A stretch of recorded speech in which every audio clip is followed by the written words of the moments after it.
Good evening. Federal prosecutors today began sweeping out alleged trash in Newark.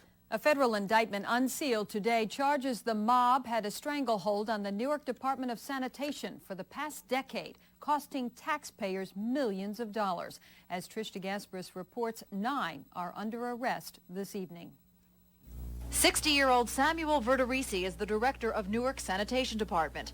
He worked his way up to the job during 30 years with the department. He was even named a City Employee of the Month. But in a 94-page federal indictment released today, Verderisi, along with 8 others, is charged with conspiring with organized crime to bilk the department out of millions of dollars. Federal authorities say the 10-year scheme involved phony billing, bribery, kickbacks, and bills for services not performed, such as snow removal and road salting. What we have in this case, in short, is that traditional unholy trinity of organized crime, corrupt public officials, and crooked contractors.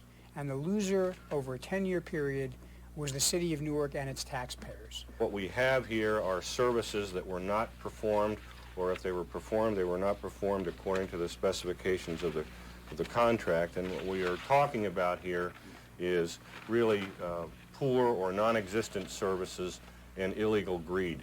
The former director of the sanitation department, who is now retired in Florida, as well as his son, are also charged. Another key figure is 45-year-old Michael Tassetta of Florham Park. Tassetta is the reputed head of the New Jersey faction of the Lucchese crime family. Associates Thomas Riccardi and his brother Daniel are also named in the indictment. Newark Sanitation Department is privatized. It's an increasingly popular method of providing city services. It means that private companies can bid to provide city services. It's supposed to encourage competitive bidding and save the city money.